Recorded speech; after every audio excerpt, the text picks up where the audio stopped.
우리 옆에 분에게 한번 인사했으면 좋겠습니다. 사단보다 성실하게 삽시다. 다시 한번 인사하겠습니다. 인사 안 하신 분에게 사단보다 성실하게 살겠습니다.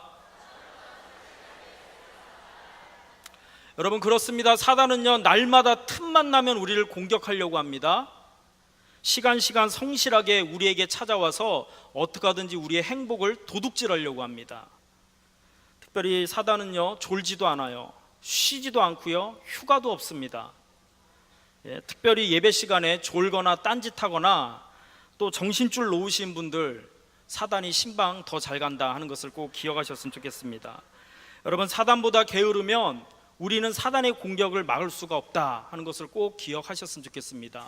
이 시간 드려지는 예배 그냥 드린다 생각하지 마시고 정신 바짝 차리시고 하나님께서 내게 어떤 은혜, 어떤 또 무엇인가를 주실 건가를 여러분 기대하면서 붙잡고 나가시기 바라겠습니다. 하나님을 의지하고 하나님 붙잡고 나갈 때 우리는 사단에게 승리할 수 있는 그런 힘과 능력이 주어진 줄 믿습니다. 여러분, 오늘 지방선거 임시 공휴일이었는데 투표들 하고 오셨습니까? 결과 이제 개표가 나오고 있는 것 같은데요, 아마 그동안 생각해 두신 그 후보 여러분들 투표하시고 이 예배 자리에 나오셨을 거라 믿습니다. 그동안 선거 기간을 보니까 후보 그 되시는 분들이 정말 성실하게 선거 운동하는 것을 여러분 많이 보셨을 것입니다. 새벽부터 밤늦게까지 막 구호를 외치고요, 또 자동차에 막 노래 틀면서 이렇게 다니더라고요. 그리고 동네마다 횡단보도마다 서 계셔서 늘 인사를 끊임없이 하는 것을 보게 되었습니다. 그리고 선거 운동원들이 명함을 건네주고요, 또 그 후보자들은 우리에게 다가와서 인사를 하는 것을 보게 되었습니다. 아마 이런 모습은 4년마다 한 번씩 보게 되는 그런 모습이 아닌가 생각되어집니다. 그런데 사실 몇몇 분들 빼고는 이름도 잘 모르겠더라고요. 얼굴을 본 적도 저는 없었습니다. 하지만 반갑게 저에게 다가와서 인사하신 그 후보들을 보면 이번 선거가 끝나면 4년 뒤에 또 볼 얼굴은 아닌가 이런 생각이 되어지더라고요. 그러면서 궁금한 게 선거가 끝나도 계속 저한테 인사를 하실까? 그런 생각이 전 되어지더라고요. 아무튼 선거에 나오신 분들 보면 참 대단하다 하는 그런 생각이 되어집니다. 이제 당선되신 분들은 괜찮겠지만 낙선하신 분들은요, 재정적으로나 아니면 여러 가지 상황들이 어려운 가운데 처해지지 않을까 이렇게 생각되어집니다. 그리고 낙선되었지만 계속해서 몇 번이나 나오는 것을 보게 되어집니다. 낙선되신 분들을 보면 그분들은 아무리 어려워도 그들 마음 가운데 내가 정치를 꼭 해야겠다, 나라를 위해서 내가 일을 해야겠다 하는 그 마음과 그 목적이 그들을 이끌고 있기 때문에 계속해서 나오는 것이 아닌가 이렇게 생각이 되어집니다. 제가 지난 3월부터 운동을 시작했습니다. 살도 빼고 특히 뱃살의 구조조정을 하려고 이렇게 열심히 운동을 했습니다. 그리고 건강 관리하고 또 이렇게 다이어트를 하려고 운동을 하기 시작했는데 여러분이 보실 때 좀 달라진 것 같습니까? 할렐루야, 감사합니다. 어떤 분은요, 제가 이렇게 운동량도 좀 하고 식사도 줄이고 있는데 뱃살이 그대로다, 다이어트 그게 뭐냐, 살이 더 찐 것 같다, 뭐 이런 상처의 말을 하시는 분도 계시더라고요. 여름은 다가오고 마음은 급한데 살이 쉽게 빠지지 않는 그런 상황이 제 상황입니다. 그런데 다이어트를 하겠다고 다짐을 하니까 제가 식사에 좀 신경을 쓰게 되더라고요. 예전에는 막 퍼먹었는데 지금은 안 그래요. 지금은 절제하고 있고 시간에 맞춰서 할렐루야 하고 있습니다. 그리고 특별한 일이 없으면 빠지지 않고 운동을 이렇게 하려고 노력을 하고 있습니다. 여러분, 저의 삶에 있어서 다이어트가 목적이 되어서 지난 3월부터 지금까지 저를 이끌고 있다 하는 것을 말씀드리기 위함입니다. 그렇다면 이 시간 말씀을 듣는 여러분들은 여러분의 삶에 있어서 나의 인생을 이끌어가는 목적이 여러분 무엇입니까? 오늘 하루도 내가 이렇게 열심히 살고 있는데 여러분은 어떤 목적을 향해 오늘 열심히 살고 계셨습니까? 흔히 생각할 때 오늘 하루 그냥 열심히 살면 된다 이렇게 생각하지만 열심히 사는 것이 중요한 것은 결코 아닌 것 같더라고요. 내가 오늘 하루를 열심히 산다, 열정적으로 산다, 그것이 중요한 것이 아니라 열심히 사는 것보다, 열정적으로 사는 것보다 더 중요한 것이 있습니다. 그것은 바로 나의 삶의 방향이 무엇이냐 하는 것입니다. 그래서 괴테라는 사람이 인생은 속도가 아니라 방향이다, 이런 말을 했습니다. 나의 삶의 진정한 변화를 원하신다면 여러분, 방향성을 잃지 마셔야 된다는 것입니다. 나의 삶의 진정한 변화를 꿈꾸기 원하신다면 나의 삶의 비전과 목적을 여러분 분명히 하셔야 한다는 것이죠. 여러분, 어느 방향으로 내가 오늘도 열심히 살고 있는가? 삶의 성실성과 열정이라는 것은 방향이 잘 잡혔을 때 의미와 가치가 있다는 것을 우리가 기억하시면 좋겠습니다. 내가 방향을 엉뚱한 곳에 잡고 있는데 오늘을 열심히 살면 못하겠습니까? 그것은 내 삶을 불행하게 만들 뿐 아니라 다른 사람을 슬프게 만들고 또한 행복하지 못하게 만들 뿐이라는 것입니다.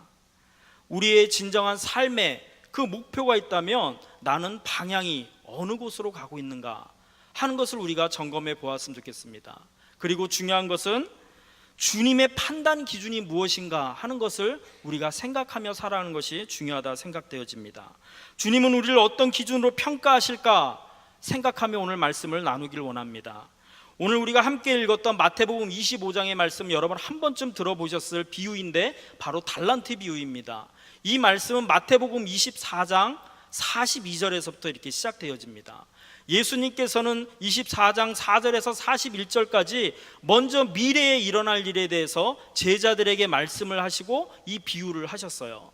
무슨 말씀을 하셨냐면 성전이 앞으로 파괴될 것이고 그 징조가 나타날 것이다.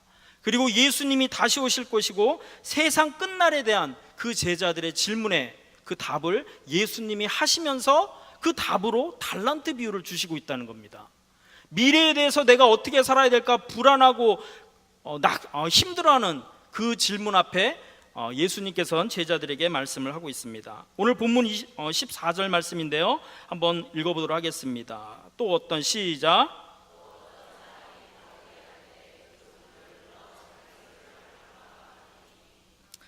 어떤 사람이 주인이 먼 나라에 가면서 자신이 없을 동안 주인을 위해 장사하도록 종들에게 달란트를 맡겼다, 이렇게 말을 하고 있습니다. 우리가 생각할 때 이 달란트를 흔히 재능이다 이렇게 생각할 수가 있는데 여기에 주인이 종들에게 맡긴 그 달란트는 재능이라기보다는 그 주인이 종들에게 투자를 했다는 의미를 갖고 있습니다. 주인은 반드시 돌아올 것이고 종들에게 열려져 있는 그 기회라는 것은 그 크기와 또 특성이 다 다를 것이다, 이것을 말씀해 주고 있습니다. 그리고 주인은 반드시 돌아올 것을 말씀해 주고 있다는 것이죠. 그러면서 15절 말씀인데 또 함께 읽어보도록 하겠습니다. 시작. 각각 그 재능대로 한 사람에게는 금 5달란트, 한 사람에게는 2달란트, 한 사람에게는 1달란트를 주고 떠났더니, 하나님께서는 우리 모두를 하나님의 일꾼으로 부르신 줄 믿으시기 바라겠습니다. 하나님은 세 종에게 각기 재능에 따라서 다른 그 분량의 달란트를 맡겨주신 것을 보게 되어집니다. 이것은 자신이 다룰 수 있는 정도의 그 능력의 달란트를 주셨음을 의미하고 있습니다. 우리는 땅의 기준으로 생각할 때 5달란트 받은 사람이 주인공 아닌가? 5달란트 받은 사람이 더 중요한 사람 아닌가? 이렇게 생각할 수가 있다는 것입니다. 그러나 여러분, 돈의 액수가 다르다는 것은 하나님께서 우리에게 차별을 두신 것이 아니라 하나님이 우리 각자에게 주신 개성과 인격과 상황이 다른 독특한 존재로 인정하신다는 것이 바로 5달란트, 2달란트, 1달란트를 주셨다는 그런 의미를 담고 있습니다. 바로 하나님은 내가 감당할 수 있을 만큼의 그 분량의 달란트를 주고 계신다는 것이죠. 오랜 후에 주인이 돌아와서 계산을 하게 되었습니다. 그러면서 5달란트 받은 자와 2달란트 받은 자에게는 그들에게 맡겨진 것을 책임감 있게 잘 사용했기 때문에 두 사람 모두에게 주인이 동일한 칭찬을 하는 것을 보게 되어집니다. 그것이 바로 21절 말씀인데 함께 확인하며 읽어보도록 하겠습니다. 시작. 잘하였도다 착하고 충성된 종아, 내가 적은 일에 충성하였음에 내가 많은 것을 내게 맡기리니 내 주인의 즐거움에 참여할지어다 하고, 예수님께서는 5달란트, 2달란트 받은 자에게 동일하게 칭찬을 하셨습니다. 적은 일에 충성했으니 내 주인의 즐거움에 참여해라. 너는 5달란트 받았으니까 더 많이 칭찬한 것이 아니고 동일하게 각각의 이윤을 남긴 그들에게 칭찬을 하는 것을 보게 되어집니다. 5달란트 받은 자와 같은 의미로 칭찬하셨다는 것이 바로 주님의 관점이다 하는 것을 우리가 기억해야 한다는 것이죠. 우리가 생각하는 5달란트다, 2달란트다 하는 양적인 비교가 예수님에게는 없었다는 것입니다. 그러나 사람들은 5달란트는 더 커 보이고 2달란트는 조금 작아 보이고 1달란트 받은 자는 초라하게 이렇게 여길 수가 있다는 것이죠. 여러분, 잘하였도다 이렇게 그 두 종에게 칭찬을 했던 그 주인의 그 의미는 지난 노력에 대한 주인의 다함이 없는 그 만족이었고 인정을 뜻하는 그것을 말을 하고 있습니다. 이것은 그들이 완벽하게 완전하게 결함이 없다 이것을 말하는 것이 아니라 부족하지만 주인의 마음에 합한 자다 그것을 의미하고 있습니다. 하지만 1달란트 받은 종은 어땠습니까? 받은 것을 가지고 아무것도 하지 않고 땅에 묻어버린 그런 것을 보게 되어집니다. 거기에서 끝난 것이 아니라 주어진 책임을 전혀 하지 않았으며 주인을 오해했습니다. 또 주인의 기준을 오해했습니다. 세속적 기준으로 다른 사람과 받은 그 달란트를 비교해서 나는 왜 이거밖에 안 줬어 하며 비교하며 자신을 불행의 늪에 빠뜨리는 것을 보게 되어집니다. 앞서 받은 달란트를 비교하면서 자신의 그 받은 잠재력을 땅속에 묻어버리고 아무것도 하지 않고 그냥 지냈던 것이 1달란트 받은 사람의 특징인 것을 보게 되었습니다. 그 사람은 하나님에 대해서 오해를 했어요. 하나님에 대해서 불평을 했습니다. 하나님, 왜 나의 삶은 이럴까요? 원망을 했습니다. 그리고 다른 사람에 대해서는 악해지고 또 자신에 대해서는 게으른 삶을 사는 그 특징이 바로 1달란트 받은 사람이었습니다. 그러면서 그 주인에게 주여 당신은 굳은 사람이라 이렇게 그 주인에게 자신의 평가를 하는 것을 보게 되어져요. 굳었다는 것은 다른 것이 아니라 박정하다, 포악하다, 거칠다 그런 의미를 담고 있습니다. 종은 주인을 악한 인격자로 몰아세웠습니다. 자신의 불성실과 직무유기에 대한 변명의 여지가 무엇인가를 찾으려고만 했다는 것이죠. 주인의 인격을 매도하는 더 큰 죄를 범하고 말았다는 것입니다. 또한 주인에 대해서 평가할 때 그 사람은 질이 나쁜 구두쇠다. 또한 돈을 모으는 데는 광적이면서 투자는 아주 인색한 그런 구두쇠다 이렇게 말을 했습니다. 1달란트를 받은 자를 향한 주님의 판단이 30절에 나와 있는데요, 우리 함께 읽어보도록 하겠습니다. 시작. 이 무익한 종을 바깥 어두운 데로 내쫓으라. 거기서 슬피 울며 이를 갈리라 하니라. 삶을 평가하는 주님의 기준이 달랐다는 것입니다. 1달란트 받은 자에게 너는 무익한 종이라 이렇게 말을 하고 있습니다. 살아있는 동안, 내가 이 세상을 살아있는 동안 얼마나 많은 사람에게 유익을 끼치는가, 그것으로 주님은 평가를 하고 있는 것을 보게 되어집니다. 살아있는 동안 눈에 보이는 큰 일이나 업적이나 얼마나 많은 일을 이루었느냐, 이것이 중요한 것이 아니라 주님의 평가에는 내가 가진 그 재능을 가지고 내 주위에 있는 사람에게 어떤 유익의 삶을 끼치고 살았는가, 그것을 보고 그 달란트의 분량에 상관없이 주님은 우리를 판단하시고 평가하여 주신다는 것입니다. 여러분, 인생의 영원한 승리자가 되시기 원한다면 생명을 살리는 약초처럼 우리가 오늘을 살아야 되는 줄 믿습니다. 주님은 결과로 우리를 평가하지 않으셨어요. 주님은 오늘 내가 살아가는 이 삶의 현장 가운데 내가 어떠한 자세와 어떠한 태도와 어떠한 과정과 성실함으로 살아가고 있는가, 그것을 가지고 주위의 사람에게 어떤 유익을 끼치고 있는가, 그것을 네가 얼마나 더 많은 과업을, 더 큰 일을 남겼느냐, 그것보다 더 평가를 하고 계신다는 것입니다. 예수님의 재림 시기를 궁금하게 여겼던 그 제자들에게 예수님께서는 달란트 비유를 통해 말씀을 하고 있습니다. 미래에 일어날 일들을 바라보면서 오늘 내가 지금 서 있는 이 자리에서 현재의 삶을 네가 어떻게 살아가고 있는가, 그것을 주님은 보시기 원한다는 것입니다. 이 말의 의미는 주님이 오실 날을 우리가 수동적으로 그냥 앉아서 넋놓고 살아가는 것이 아니라 주인이 언젠가 다시 오지만 그날을 알지 못하지만 와서 우리를 인정하고 평가할 수 있는 그런 삶을 오늘 내가 살아가기를 주님은 원하고 계신다는 것입니다. 나에게 맡겨진 달란트, 재능이나 또한 은사나 시간이나 물질이나 모든 그 어떤 것을 가지고서라도 하나님의 나라를 위해서 내가 열심히 최선을 다해 살아갈 것을 주님은 원하고 계신다는 것입니다. 비록 내가 한 달란트라 할지라도 그것이 아무런 상관이 없다, 그것을 말씀하고 있다는 것이죠. 여러분, 근데 중요한 것은 우리가 가진 달란트를 가지고 투자를 하는 것에는 많은 위험이 있습니다. 잘 아는 것처럼 예나 지금이나 장사를 한다는 것은 쉬운 일이 아닙니다. 때로는 실패할 수도 있고 때로는 좌절을 경험할 때도 있다는 것입니다. 투자에는 반드시 위험 요소가 뒤따른다는 것입니다. 하지만 위험하다고 해서 한 달란트 받은 자처럼 아무것도 하지 않고 그것을 땅에 묻어둔다면 그것은 바로 하나님을 불신하고 우리가 무익하고 악한 종으로 전락할 수밖에 없다는 것입니다. 여러분, 오늘의 삶을 깨어있어 살아가셨습니까? 내가 오늘 살아가면서 정말 주님 앞에 깨어있는 그런 삶을 살고 계십니까? 나의 맡겨진 그 삶의 현장에서 최선을 다하는 것이 깨어있는 삶인 줄 믿습니다. 여러분의 삶을 이끌시는 것이 있다면 무엇입니까? 한 달란트 받은 자처럼 누군가와 끊임없이 비교하면서 그 채워지지 않는 그 욕망 때문에 내가 다른 사람과 비교해서 내가 불행하다, 그런 불행이나 비교가 나의 삶의 인생의 목적이 되진 않으셨습니까?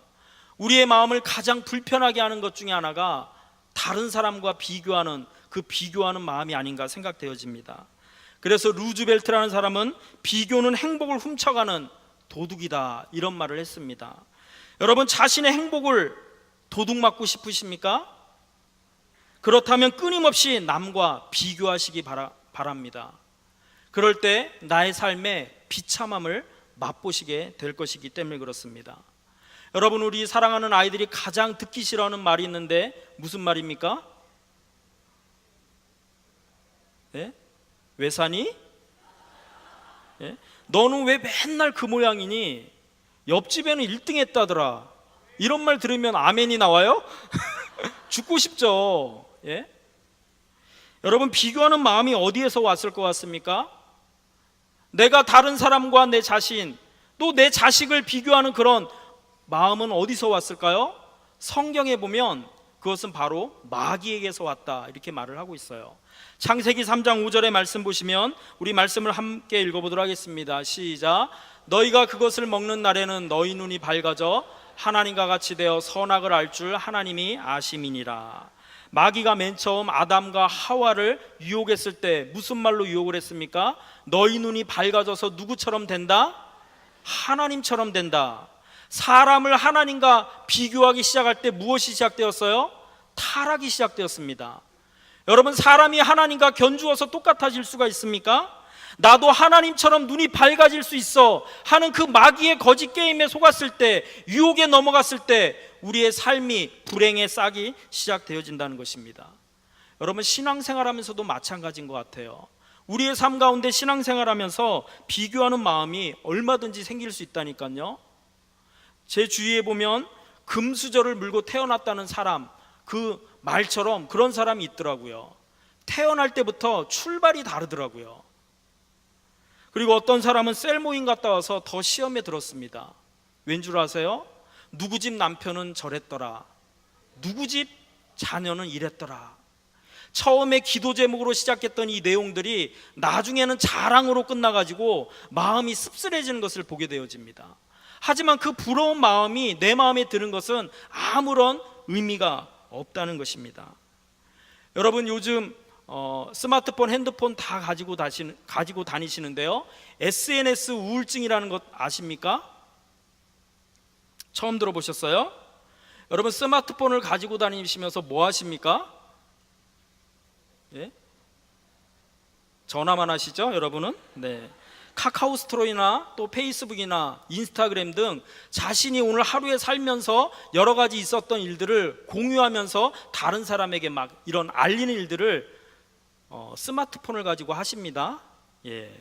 그래서 멋진 곳에 놀러 가거나 또 맛있는 음식을 먹었거나 색다른 곳에 가면 사진을 막 찍어서 올린다는 거죠.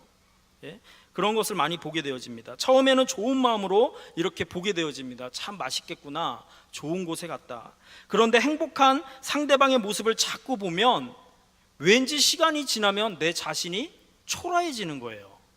그것을 느껴본 적 없으십니까? 다른 사람은 다 행복해 보이는데 나만 안 그런 것 같아요. 단지 사진만 보았을 뿐인데. 그래서 그 사람의 심리 가운데 싹트는 것이 상대적 박탈감과 우울증이 생겨나기 시작한다는 것입니다. 다른 사람은 다 기쁜 것 같은데 나만 아니라는 그런 생각이 든다는 것이죠. 우리 권사님들도 야유회 갔다 오면 사진 막 올리시죠? 네, 어디에 갔다 왔는지 자랑하려고 하는 건 아닐 거예요. 그죠? 어떤 음식을 먹었는지 재밌게 놀았던 사진들을 마구마구 올리는 것을 보게 되어집니다. 그래서 처음에는 권사님들끼리 이렇게 사진들을 보시는 거예요. 아무 생각 없이 서로 웃으면서 이렇게 보시기 시작합니다. 그런데 좀 지나다가 사진을 보면서 스치는 생각이 한 가지 떠오르는 것이 있어요. 우리보다 좋은 곳에 갔네?